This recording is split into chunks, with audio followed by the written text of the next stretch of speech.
നമസ്കാരം, ഞാൻ Shonima. Al Hilal hospitals and medical centres അവതരിപ്പിക്കുന്ന BMC ന്യൂസ് ലൈവിലേക്ക് സ്വാഗതം.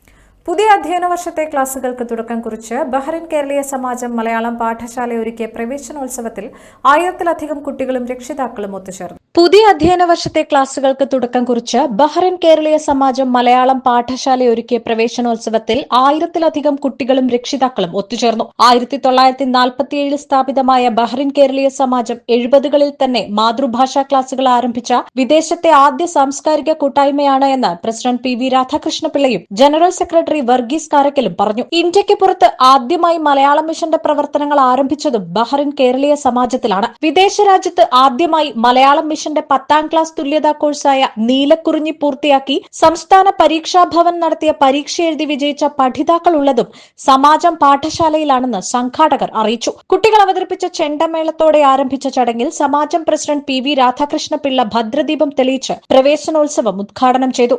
ഭരണസമിതി അംഗങ്ങളും പാഠശാല ഭാരവാഹികളും കുട്ടികളുടെ പ്രതിനിധികളും പങ്കെടുത്ത ചടങ്ങിൽ ജനറൽ സെക്രട്ടറി വർഗീസ് കാരക്കൽ സ്വാഗതവും സാഹിത്യ വിഭാഗം സെക്രട്ടറി വിനയചന്ദ്രൻ നായർ, പാഠശാല principal Biju M Satheesh, vice പ്രിൻസിപ്പൽമാരായ രജിത അനി, ലതാ മണികണ്ഠൻ എന്നിവർ ആശംസകളും പാഠശാല കൺവീനർ സുനേഷ് സാസ്കോ നന്ദിയും രേഖപ്പെടുത്തി. കുട്ടികളും അധ്യാപകരും ഭാഷാ പ്രവർത്തകരും ചേർന്ന് അവതരിപ്പിച്ച സംഘഗാനം, സംഘനൃത്തം, ഗാനമാലിക തുടങ്ങിയ കലാപരിപാടികളും അരങ്ങേറി. അന്താരാഷ്ട്ര പുസ്തകോത്സവത്തിന്റെ ഭാഗമായി ബഹ്റിനിലെ ഭാഷാ പഠിതാക്കൾക്കായി സമാജം നടത്തിയ ഭാഷാ വ്യവഹാര മത്സരമായ അക്ഷരത്തോണിയിലും മലയാളം മിഷൻ ആഗോളതലത്തിൽ സംഘടിപ്പിച്ച സുഗതാഞ്ജലി കാവ്യാലാപന മത്സരത്തിലും വിജയികളായവർക്കുള്ള സമ്മാനദാനവും ചടങ്ങിൽ നടന്നു.